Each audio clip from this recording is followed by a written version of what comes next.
Welcome back to Ghost Pirate Entertainment. I'm your host, Kanan Becker, and today we do another deep dive into Tubi.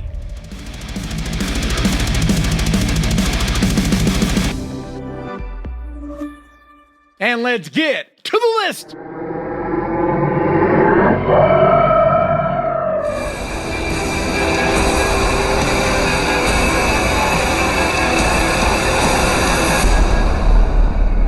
Christy is a 2014 horror thriller. Directed by Oli Blackburn, it stars Haley Bennett, Lucas Till, and Ashley Green.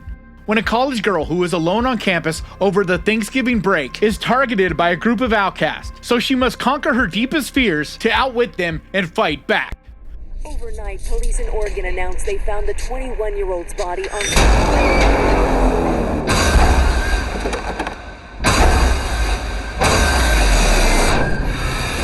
I just discovered this movie just this past week, and I have never heard of it at all, but I was listening to one of my favorite podcasts, Colors of the Dark, which if you've never checked out with Rebecca McKendry, you need to do yourself a favor and check that podcast out. It's so good, but they talk about deep dives pretty often and things that just a lot of people don't talk about in the horror world. I don't always like everything that they talk about, but I have found some gems, and this is definitely one of them. It's so intense, it's heart-pounding, it's thrilling. I mean, it basically is a home invasion type of slasher type of deal, but it's the way that it's shot, it's the acting, it's all those intangibles that really make it shine. Because does it reinvent the wheel? No. But it does all the things so well that it makes it a definite must-watch.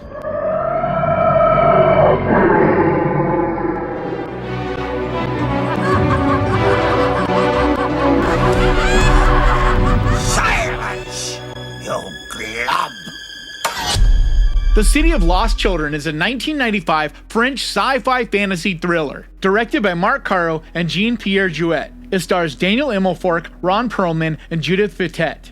A scientist in a surrealist society kidnaps children to steal their dreams in hopes that it'll slow his aging process.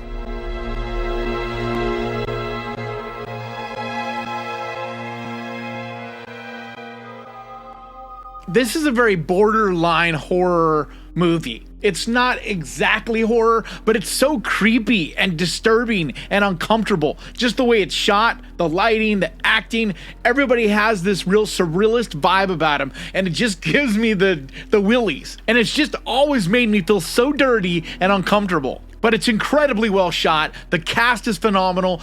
Everything just looks, like I said, like you're in some kind of fantasy, dark, demented dream. This is one that if you've never seen it, you need to absolutely add it to your list.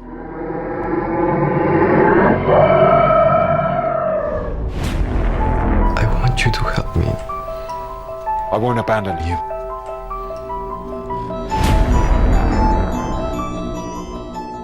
The Exorcist is a 2016 supernatural horror series. Created by Jeremy Slither, it serves as a direct sequel to the 1973 original film. It stars Ben Daniels, Alfonso Herrera, and Gina Davis. The story follows two priests who are dealing with cases of demonic presence, targeting a family and a foster home. There are things going on in the house. In my house, there are voices inside the walls. This year we had the Exorcist requel, and I was pretty disappointed, to be honest. It was actually on my list of the worst movies of this year, to be honest. I just did not think it worked. I didn't feel like it brought anything interesting to the game, didn't do much of anything with the property, not like it could have. But I think it's a real shame because you have this series out there that continues this story that the original movie did and actually does a really good job. It has great characters with solid storytelling, and I really liked the special effects. It's dark, it's creepy, but unfortunately it only lasted 2 seasons. But I still think it's worth watching because it's a lot of fun. I really enjoyed this series, and it goes really well with the original, the original Exorcist. So if you're like me and were disappointed by the David Gordon Green movie, but you're still wanting something Exorcist, this is definitely a great pick. You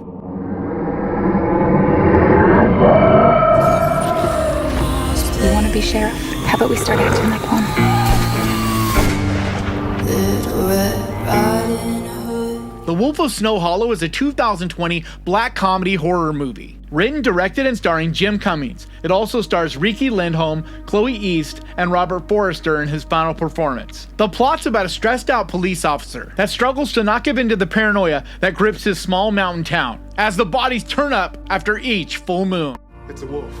Or maybe it's a werewolf. No, let me just make this perfectly clear. There is no such thing as werewolves. This is a fun movie, but it isn't exactly a laugh out loud kind of comedy. It's more of that morose, dark, twisted kind of sense of humor. Like I said, it's a black comedy, but it's not throwing jokes at you. It's more of situational humor. But the characters are what really make this movie shine. Jim Cummings is fantastic in this because he's just losing his damn mind as all this stuff is going on around him, and he's trying to figure out if he has a serial killer on his hands or could there possibly be an actual werewolf. But he really does a fantastic job of conveying that. It's also really great to see Robert Forrester in this. He's always been one of my favorite actors, but sadly this is his final performance as he died shortly after shooting this. But it's a great ride that takes a lot of different twists and turns and keeps you guessing all the way to the end. I think this is a really solid movie that's absolutely worth checking out. Simon says, you think you're done with the past, but the past is not done with you. The Gift is a 2015 psychological thriller. Written, directed, and starring Joel Edgerton in his directorial debut. It also stars Jason Bateman and Rebecca Hall. When a married couple unexpectedly encounter an acquaintance from the man's past, little do they know their perfect lives will be thrown into a terrifying tailspin. Welcome home, smiley face, Gordo. How do you think he got our address? That's an expensive bottle of wine. We should thank him. I believe that the bad things in life, they can be a gift. This movie gets so much darker, so much more brutal and savage than I ever expected it to. Because the whole movie, it just kind of slowly amps up. It becomes more and more uncomfortable as these different scenarios play out, and you start to learn, how dark this character, this villain is, this guy that this couple runs into. And then when you think you've got it figured out, and you think you see how dark and twisted it actually is, it goes and flips around and unfolds into something totally different. It's one of my favorite psychological thrillers in recent memory, but also keep in mind, there's multiple movies called The Gift. So it's easy to get confused on which one you've seen or which one this is, but this is the one with Jason Bateman from 2015. And if you've never seen this, I highly, highly recommend it.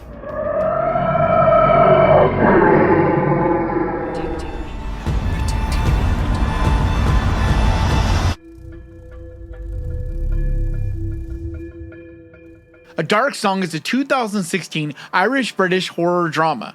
Written and directed by Liam Gavin, it stars Catherine Walker and Steve Oram. A determined young woman and a damaged occultist risk their lives and souls to perform a dangerous ritual that will grant them what they want. May all my transgressions be washed. My transgressions. This is real stuff we're playing with. Real angels, real demons. This movie is so dark. It's so twisted. It gets so anxiety-ridden and uncomfortable, but it's so well done. It gets so emotional and so compelling as you see these two characters going through just the most insane ritual. And it takes it step by step, but it's like each step takes them further and further down into this dark pit of despair and just horribleness that starts to happen. But it is a slow burn, so you got to be patient. But I think it's very much worth the wait because it really pays off in the end. But if you're a fan of slow burn art house horror, this is one you absolutely need to see.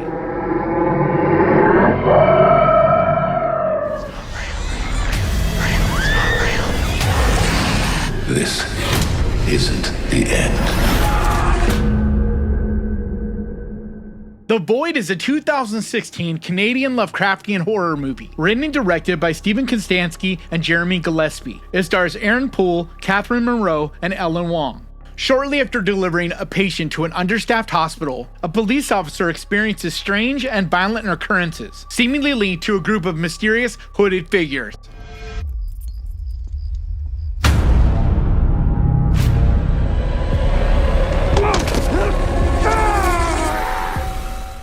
movie is badass. If you're a fan of Lovecraftian movies like I am, this is definitely one of the coolest ones out there. Now keep in mind, it is a small movie, so it isn't like they had a huge budget, but they do a lot with what they have.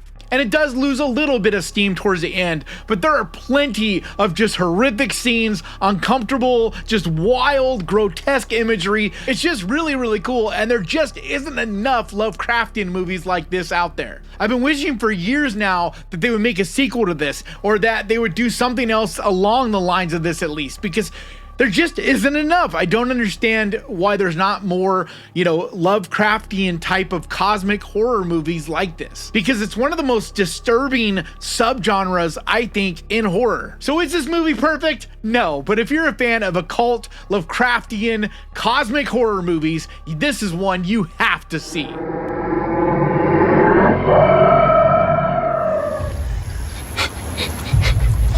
Can you see?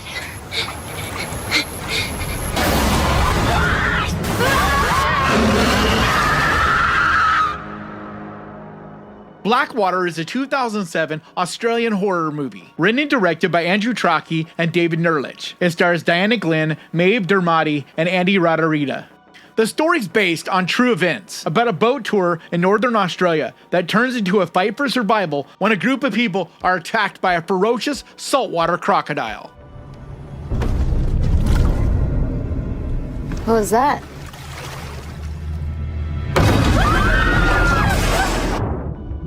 Like I said, this is based on true events, and it feels like it. There's something about this movie, it just has this kind of low quality, it's a, you can tell it's on a micro budget kind of thing, but the performances in this are what really make it feel so real. And the whole story in general is kind of simple. It's not this really extravagant story where it just kind of one thing happens and then another and it keeps escalating. This is more of a real world situation, and you can just feel that it's based on a true story. And it gets pretty terrifying because it does a great job of putting you into this real world scenario. So I think it's a great pick to add to your list.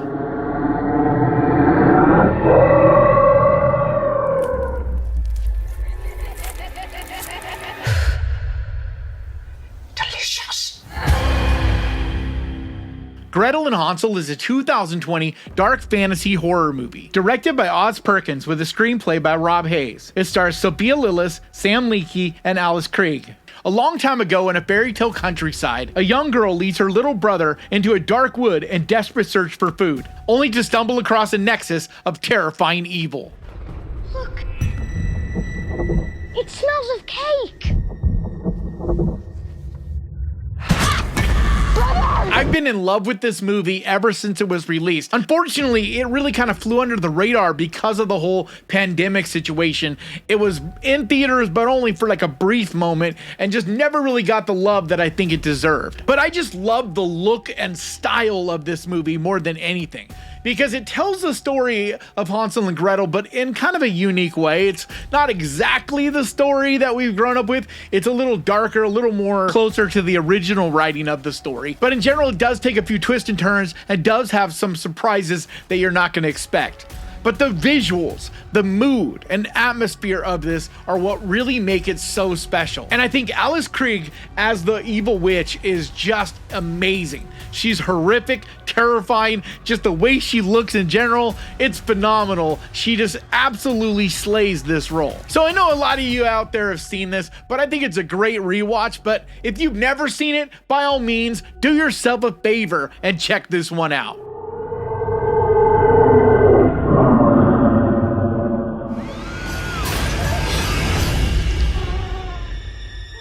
Something's wrong with me. Slither. Slither is a 2006 dark comedy sci-fi horror movie. Written and directed by James Gunn in his directorial debut. It stars Nathan Fillion, Elizabeth Banks, Greg Henry, and Michael Rooker. A small town is taken over by an alien plague, turning residents into zombies and all sorts of mutant monsters.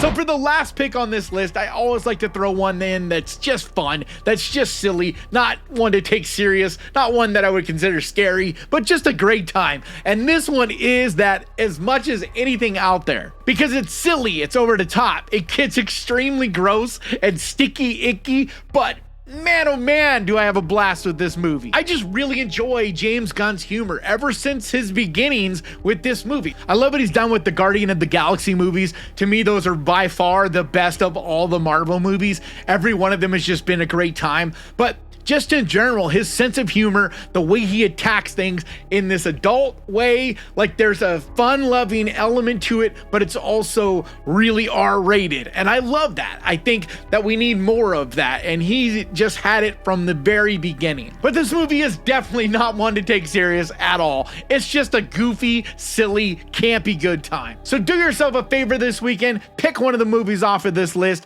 grab your popcorn and your candy canes, and enjoy!